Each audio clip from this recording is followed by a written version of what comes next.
Lo que les vengo a hablar hoy es cómo analizamos la diversidad de anfibios en ambientes heterogéneos del Caribe colombiano.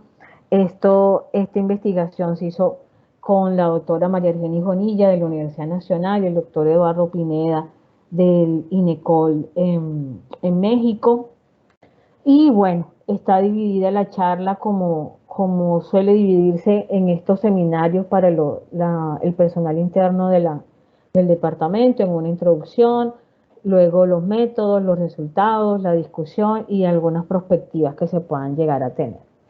En cuanto a la introducción, de hecho estábamos ahorita hablando con Noelia del problema de los anfibios en el mundo, ¿no? Y nosotros, obviamente, por ser el segundo país con mayor diversidad de anfibios del planeta, pues no estamos exentos de la problemática que tienen, ¿no?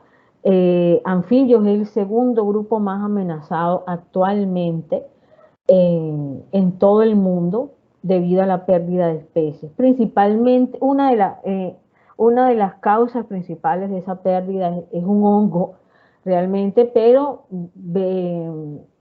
la causa del hongo somos nosotros, ¿no?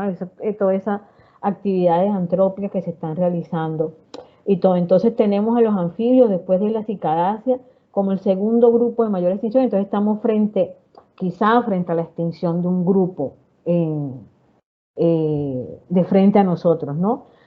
¿Eso qué tiene de implicaciones? Y es lo que les muestro en esta imagen, que es un trabajo de investigadores colombianos sobre rasgos funcionales de anfibios, es que los anfibios intervienen en muchísimas funciones ecosistémicas. Estamos acostumbrados a escuchar mucho sobre servicios ecosistémicos, pero antes de los servicios ecosistémicos hablamos de funciones ecosistémicas. Para que existan servicios ecosistémicos, los ecosistemas deben funcionar bien, ¿sí? Entonces, los anfibios hacen parte de que se den muchas de esas funciones en los ecosistemas y obviamente su pérdida va a traducirse en que perdamos las funciones ecosistémicas y por tanto perdamos los servicios ecosistémicos y obviamente sabemos la catástrofe que eso nos traería, ¿no? Sobre todo en estos momentos de cambio climático, que creo que es completamente evidente que estamos sufriendo ya las consecuencias de cambio climático, es normal en cada día de Barranquilla. Entonces, por esa razón son tan importantes los anfibios. Colombia, si ustedes lo ven, toda esta franja tropical es la que mayor diversidad de especies tiene. Colombia es el segundo país más rico en especies de anfibios del planeta, o sea, un país supremamente pequeñito, solamente nos gana Brasil y ustedes saben que Colombia cabe como 3 veces en Brasil, 3 o 4 veces en Brasil, no sé. Y nosotros siendo así de pequeños somos el segundo país con mayor riqueza de especies, pero a la vez somos el primer país del mundo en número de especies amenazadas de anfibios, situación que no es para nada para sentirse orgullosos, ¿no? Y bueno, adicional, ¿y por qué? Porque se dan ciertos procesos en los territorios, para todos es claro que hay un montón de problemáticas ambientales en el país, que por múltiples razones se ha, se han, se ha destruido toda esa biodiversidad y específicamente en una de las zonas en las que trabajo, que es la de esta investigación, que son los bosques secos tropicales del Caribe, están en estado crítico de amenaza. El bosque seco tropical en Colombia es creo que el otro es los sistemas coralinos, ya casi que lo perdimos, ¿sí? Lo que queda creo que es un 3% de la cobertura original del bosque. Y les digo, imagínense que es una persona que está en UCI y le dicen solamente tiene 3% de vida. Sí, el otro 97% está muerto. Es exactamente la analogía que hacemos con el bosque seco tropical en Colombia, ¿no? O sea, en ese nivel estamos. En el Caribe es donde naturalmente había más área de bosque seco tropical en Colombia y obviamente en el Caribe, pues por múltiples amenazas, por múltiples motores de pérdida, pues hemos perdido el 98% de la cobertura de bosque seco tropical. O sea, imagínense esa persona en UCI, o sea, el bosque seco tropical está en UCI y está muerto 98%, solo tiene 2% de vida. Es exactamente así. Ese es el panorama.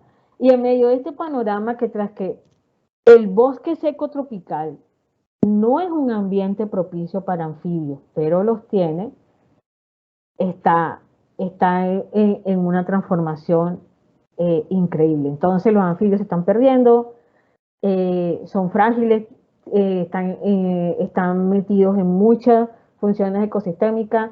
La gran parte de la región Caribe era bosque seco tropical y ya no está, así que imagínense las condiciones de esos anfibios. Entonces nos fuimos a hacer esta evaluación, evaluar tanto el papel de los remanentes de bosque que están como de las áreas intervenidas en el mantenimiento de la diversidad de especies de anfibios en bosque seco tropical altamente transformado, ¿no?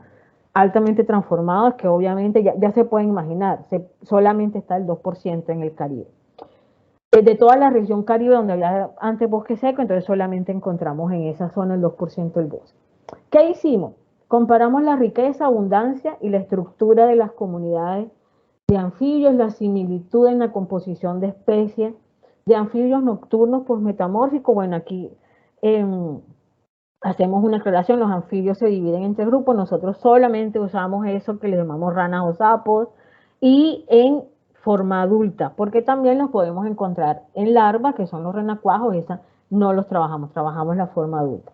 Entonces miramos la riqueza, abundancia, estructura de esos ensamblajes, exploramos también la relación de los patrones de esa diversidad que encontramos y relación con variables geográficas y ambientales de los sitios, y comparamos la diversidad de especies entre épocas climáticas, que tomamos 2 épocas climáticas del año lluvia y seco, para reconocer si la dinámica temporal de diversidad de anfibios se relaciona con la transformación del hábitat.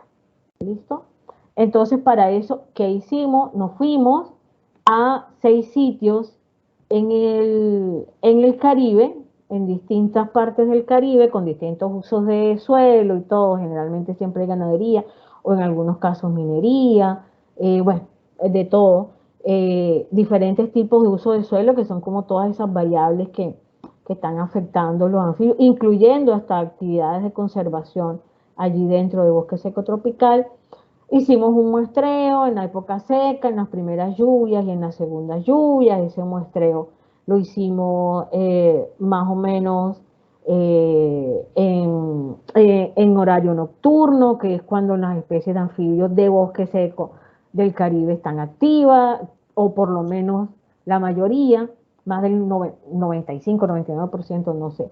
Y lo hicimos mediante recorridos libres. ¿Listo? Entonces nos fuimos a buscar los anfibios, nos vamos, buscamos las zonas, hacemos una serie de transectos para tomar los datos, los hacemos repetidos en las 3 épocas climáticas, en los 6 sitios, ya todo sistemático, como recomienda el método científico y los métodos estándares para colectar anfibios. ¿Qué hicimos con esos datos? Entonces, con esos datos, lo que hicimos fue, primero, para el inventario general, utilizamos patrones de estimación, indicadores de estimación, aplicamos el AC, aplicamos CHA1, Singleton, Dobleton, todo esto con un programa que se llama Estimate, para mirar qué tan bueno fue nuestro inventario de especies, ¿sí? Entonces, esto nos sirvió luego que hicimos la evaluación del muestreo, para abundancia, lo que hicimos fue tomar la abundancia acumulada para las comparaciones, aplicamos un chi cuadrado para definir con ese chi cuadrado si la proporción de abundancia total observada por hábitat dependía del tipo del ambiente, ¿sí? Se asumió entonces, como esperado, que la abundancia se debería distribuir homogéneamente entre hábitats, si no había efecto del hábitat. Así que si no hay efecto, entonces la abundancia sería igual. Si hay efecto, la abundancia no sería igual. En cuanto a las riquezas, se compararon entre sitios y hábitats a través de curvas de acumulación que también se generan con el inventario general, y miramos si había diferencias de acuerdo a una técnica de solapamiento de intervalos de confianza del 84%, que está publicado, ¿no? Luego, para la estructura de la comunidad, lo que hicimos fue utilizar esas curvas de rango abundancia, que son muy conocidas en ecología, y a esas curvas se contrastaron mediante un test que se llama Solow, lo propuso Solow en el 93, para ver si la estructura de los ensamblajes presentaba diferencia. Entonces, esto es hecho precisamente para análisis de diversidad. Entonces, mide la estructura teniendo en cuenta la riqueza y la abundancia de especies. En cada muestra genera un modelo nulo, que el modelo nulo básicamente se hacen muchísimas aleatorizaciones de la misma matriz, se genera una distribución y la distribución observada se compara con la distribución obtenida por el modelo nulo y ahí ya sale. Eso se utilizó el software SDR, que es un software que tiene implícito este test.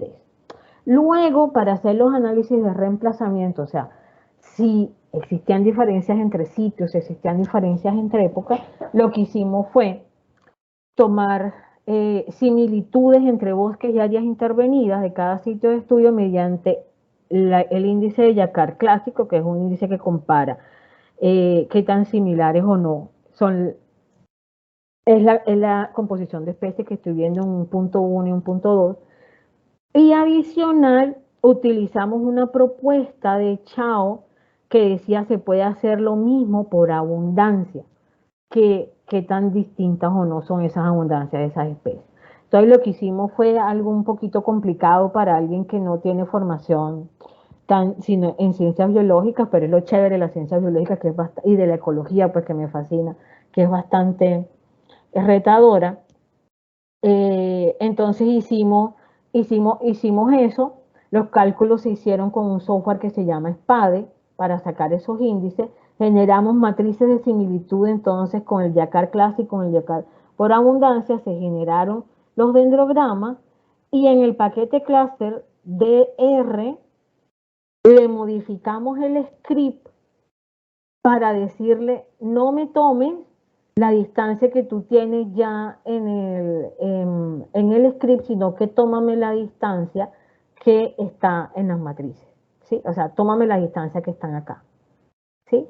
Entonces, bueno, también se hicieron, para medir la estructura, también se hicieron matrices de similitud con distancia lineal, que lo utilizamos midiendo distancia entre sitios en Google Earth, altitud, precipitación media anual, que lo que hicimos fue utilizar una base de datos de 10 años de estaciones del IDEAM en Colombia, la más cercana a cada sitio de muestreo, y luego a esas matrices de similitud que también fueron, se hizo como una prueba de asociación entre la matriz ambiental con esas variables versus las matrices de similitud con Yakar clásico y de abundancia a través de un test de Mantel. Y entonces, en el test de Mantel, si los patrones de similitud, era para ver si los patrones de similitud de las matrices biológicas por riqueza o por abundancia se asociaban a diferencias ambientales y geográficas entre los sitios, y esto lo hicimos con el paquete Vegan en él. Y luego para la variación climática tomamos esa misma, la composición por época, ya no por sitio ni hábitat, sino por época climática, hicimos lo mismo, las matrices de similitud con Yakar clásico y de abundancia, elaboramos los dendrogramas y colocamos un criterio de corte en el clúster de 60% de similitud para mirar si habían o no. ¿Qué encontramos? 22 especies de anuros, pertenecientes a 6 familias, 15 géneros, en donde las áreas intervenidas casi que tienen la misma riqueza que los bosques, una abundancia de un conteo de 2.274 individuos, en donde las áreas intervenidas tuvieron mucho mayor cantidad de individuos que las zonas de bosque. En cuanto a la completitud, tuvimos unas curvas excelentes, de acuerdo a las curvas de colector, lo cual quiere decir que fue un muy buen muestreo para los sitios. O sea, todos los índices se ajustaron, dieron una muy buena representatividad en la colecta de datos. Entonces, la verdad que los datos estuvieron, o sea, son datos robustos para hablar sobre estas comunidades o ensamblajes. Entonces, se presenta, como les dije, no hubo, en términos de riqueza, no hubo diferencia entre las áreas intervenidas y los bosques. Cuando ya empezamos a comparar los sitios, ahí sí ya se ve que existen ciertas tres situaciones de riqueza, en donde, por ejemplo, las áreas intervenidas de algunos sitios eran era mayor la riqueza que en los bosques, en algunas no era tan notoria esa diferencia, o una tercera donde en algunos los bosques en áreas intervenidas eran más ricas que la zona. Entonces no hay como un patrón exactamente marcado, ¿sí? Y entonces las pruebas nos dan que no está afectada, que está afectada por el ambiente o el tipo de hábitat esa riqueza, ¿sí? Bueno, no hay un patrón exacto de que sean idénticas, ¿no? Entonces, la proporción de la abundancia entre hábitats no fue igual a la observada de manera general, por tanto, también va a depender del sitio donde se encuentran esos hábitats, ¿sí? Entonces, ahí está metido ya lo, lo de la diferencia en el uso de suelo. Eso en cuanto a la abundancia. Entonces, la proporción de abundancia, hay muchísima mayor abundancia en las áreas intervenidas, está afectada por el tipo de hábitat y la proporción de abundancia entre los hábitats y los sitios depende del sitio donde se encuentran esos hábitats. Entonces ya se complica la cosa, ¿no? Lo que estábamos hablando, que no podemos generalizar en el país más biodiverso, quizá el país más biodiverso del mundo. En este momento estamos en el segundo puesto, pero no podemos hacer tanta generalización. No hubo diferencia en la estructura del ensamblaje. Estas son las curvas de rango de abundancia, y esto es para bosques, y esto es para las áreas intervenidas. No hubo diferencia con esa prueba de Solow que compara tanto la distribución de la riqueza como la distribución de la abundancia para datos ecológicos. Los sitios presentaron, sí, número de individuos distintos, pero en términos generales la estructura de los ensamblajes no fueron distintas. Listo, se presentó una alta similitud entre los bosques y las áreas intervenidas. Entonces estamos hablando acá, esto es complicado porque estamos hablando de homogenización. Entonces se presentó una alta similitud en riqueza entre los bosques y áreas intervenidas. Sin embargo, hubo mayor similitud entre sitios debido a la abundancia que a la riqueza de especies. Entonces, sí, de todas maneras, no es lo mismo, porque las especies tienen unas áreas de distribución y unos patrones que también va a depender de qué tan el rango de la variable ambiental que tal está y todo eso. Entonces no es lo mismo lo que voy a encontrar en Bolívar en términos de riqueza que lo que voy a encontrar en La Guajira, aunque las áreas de distribución te lleguen hasta allá, pero generalmente las especies las voy a encontrar más en la parte óptima que le da la variable. Entonces sí, hubo mayor similitud entre por abundancia que por riqueza. Las áreas intervenidas fueron más similares entre sí que los mismos bosques.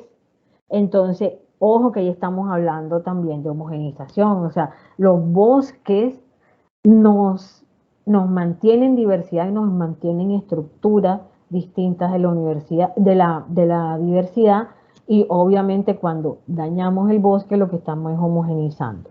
Entonces, de acuerdo al test de Mantel, la similitud por incidencia entre los bosques y áreas intervenidas fue independiente de la distancia de los sitios y la precipitación. Y también la similitud por abundancia fue independiente de la distancia entre los sitios, la altitud y la precipitación. O sea, para todo, tanto para... Es independiente de esas variables que miramos, de esas variables ambientales de distancia, altura y precipitación en el sitio. La similitud en la riqueza de especies es independiente de esas variables, y la abundancia también. En cuanto a la variación temporal, no hubo una variación significativa en la riqueza de especies entre épocas climáticas. se presentó un valorcito más alto, pero de una sola especie entre lo que encontramos en lluvias menores y en época seca, que mucha gente diría, wow, debería ser distinto porque todos pensamos, bueno, como son anfibios en seco, tienen unas estrategias para esconderse completo y no vamos a mirar muchas especies y no, nosotros encontramos, y eso ya es efecto antrópico también, podría decirlo, toca evaluarlo, pero podría decir que es efecto antrópico. Pero sí, en época de lluvias, sí hubo muchísima más abundancia que en época seca, ¿sí? Los bosques presentaron mayor número de especies en lluvia que en la seca y las áreas intervenidas presentaron un número más estable de riqueza de especies en épocas climáticas. Y aquí está lo de las áreas intervenidas, hacen todo un manejo para los cultivos, para el ganado, de mantener agua en época seca y obviamente los anfibios pues necesitan agua, lo que les está es homogenizando esa curva normal de una época seca que da el bosque, pero como no hay bosque, sino que hay un montón de zonas de cultivo, de zonas de ganadería, todo que necesitan agua, pues pones agua, pues los anfibios se van para allá. Entonces se está homogenizando la diversidad. Y bueno, fue muy alta esa similitud en abundancia y composición entre las épocas climáticas. Le, eh, la similitud aumentó al comparar las épocas climáticas teniendo en cuenta los bosques y las áreas intervenidas en cada sitio, por ser cercanos los sitios, por estar el, el, el fragmento dentro de esa misma matriz. Y bueno, las áreas intervenidas arrojaron un valor más alto de similitud entre distintas épocas. ¿Qué encontramos de acá? ¿Qué podemos decir de esto? Bueno, encontramos en cuanto a representatividad, pues encontramos las especies que deberíamos haber encontrado en bosque seco. Fue un muy buen muestreo, hay una alta representatividad. Eso nos da como una base de datos bastante buena para hacer inferencias en esto. En cuanto a la diversidad versus el disturbio, los bosques de galería con bordes, porque lo que estamos mirando ahora es que lo poquito que quedó, ese 2% del bosque seco original, está en un montón de fragmenticos de bosque. Entonces, lleno de efecto de borde, hay un efecto que es ese fragmento metido en una matriz antrópica, tiene un efecto de borde terrible que afecta la similitud en la riqueza, que hay bajo el escenario de pérdida y modificación de ese hábitat del bosque seco, junto con todos esos cambios antrópicos, ponen en riesgo los ensamblajes de anfibios, eh, y eso se explica con esas pocas diferencias que miramos. Los sitios con presencia de proyectos de conservación van a albergar mayor cantidad de especies de anfibios, eh, y esos sitios en los que más intervención antrópica hay, infortunadamente estamos mirando que se pierde más. Entonces, le otorga un valor significativo a las actividades de conservación de estos relictos de bosque. Eh, para la mayoría de los sitios, esas modificaciones del bosque hace que el mismo parche como tal del bosque se comporte como un borde. Están muy mal esos parches de bosque. Es posible que con todas estas actividades que se están dando haya disminución del déficit hídrico normal del bosque, lo que yo les decía. Estas áreas antrópicas están, hacen highways, hacen un montón, tienen riego, todo, entonces eso nos está afectando la dinámica natural del bosque. Es posible que esa abundancia que veamos mayor en las áreas intervenidas puede ser por el tamaño del área, porque es un fragmentico de bosque metido en una matriz antrópica. Obviamente los anfibios van a estar en donde puedan, y donde puedan es afuera y buscando a ver en dónde está esa agua que, entre otros casos, tiene elementos, ¿no?, que se utilizan para esas actividades antrópicas, elementos químicos. Es posible entonces que esas áreas antrópicas estén ofreciendo más microambientes que los mismos bosques en este momento.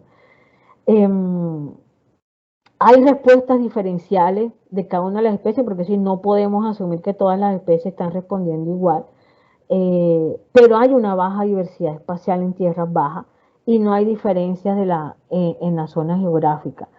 Pero aunque los sitios estén separados, con suelos diferentes, sí encontramos la misma riqueza de especies, sí, por el área de distribución de las especies, ¿sí? Presenta una baja diversidad beta espacial, no hay mucho recambio, porque son las especies comunes de bosque seco, son pocas las que se adaptaron a estas condiciones. Las áreas intervenidas arrojan mayor riqueza de anfibios, sí. Eh, a diferencia, estos datos son completamente diferentes a todo lo que se publica en Colombia con bosques húmedos. Entonces aquí hay algo muy complicado en términos de manejo. No podemos seguir, es un ejemplo que no podemos seguir haciendo políticas estatales nacionales para el manejo de nuestra biodiversidad. O sea, en el segundo país más biodiverso del mundo, no podemos asumir como regla que lo que pasa en un ecosistema pasa en otro. Es muy complicado. También es entendible, pues, en términos de los que manejan y los que tienen que tomar decisiones es complicado y sí, vivimos en un país complicado. O sea, cuando vivimos en el segundo país más biodiverso del planeta no puedes pensar que puedes hacer, que fácilmente puedes manejar esa biodiversidad, que te toca pensar en que hay en que hay diferencias, ¿sí? La abundancia va a depender de las características del bosque seco tropical. No todos los sitios, aunque sean bosques, son iguales. La matriz va a influir en los atributos de esa diversidad. También la mayor abundancia puede estar, como les dije, definida por el tamaño del área. Eh, las áreas de bosque son más complejas, pero de pronto la matriz antrópica está ofreciendo mayor cantidad de hábitats por esto de quitar un poco ese estrés del agua. Y la conservación entonces de anfibios para la zona norte de Colombia debe incluir procesos productivos responsables con conservación del hábitat y el mantenimiento de la calidad del recurso hídrico. Bueno, entonces el segundo grupo más amenazado del mundo se nos está yendo entonces a ese recurso hídrico que están dando esas actividades, ¿sí? Hay que también tener en cuenta las respuestas diferenciales que tienen las especies, eh, hay que tener en cuenta la variación temporal del bosque, la precipitación, la fenología, que es muy distinta en el bosque seco tropical entre seco y húmedo. Hay que tener en cuenta no todo eso para poder hacer un buen plan de manejo de este grupo en el bosque seco tropical. Y bueno, en cuanto a las perspectivas, pues seguir trabajando. Este es les estoy dando, estaba leyendo, recién salió este trabajo de Campbell y Grant, de Grant en 2023. Recién acaba de salir publicado y dice exactamente eso.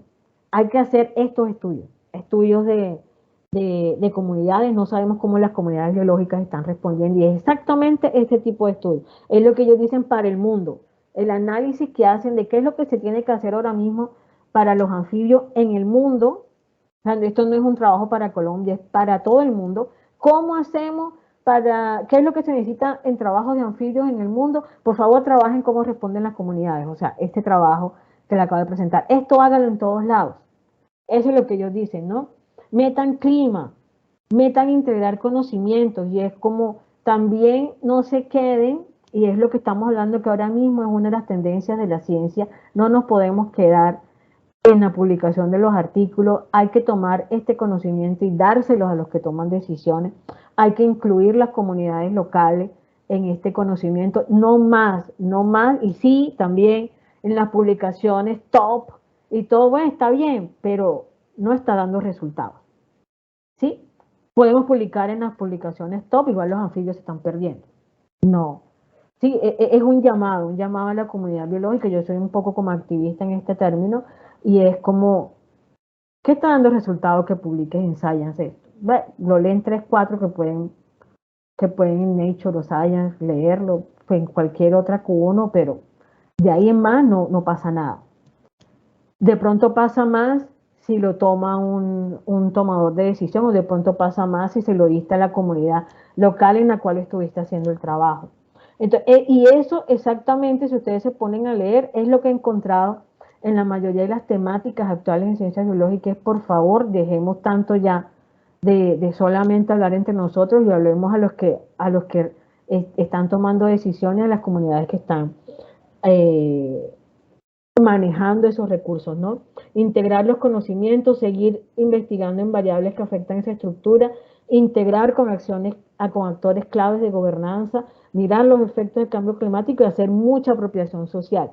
Y no solamente lo dice este artículo que es para el mundo, en cuanto a qué hay que hacer para conservar anfibios en el mundo, sino que también todavía no ha salido, ya está en preprint, este de Urbina Cardona 2023, en donde dice que hay que hacer exactamente en Colombia. Y es exactamente lo mismo. O sea, es como metámonos a hacer apropiación social y metámonos a hablar con todo el mundo porque solamente estamos hablando entre nosotros. Eso no está funcionando. Y el trabajo en Colombia no es solamente para anfibios, sino para toda la herpetofauna en general, anfibios y reptiles, y es muy bueno porque se relaciona mucho con el trabajo previo que hicieron este año para todo el mundo. Entonces es el llamado, creo que aplica para la mayoría de las ciencias en este momento, y esas serían como las perspectivas. Y bueno, agradecer a MinCiencias, que fue con recursos de ellos que se hizo esta investigación, al INECOL en México,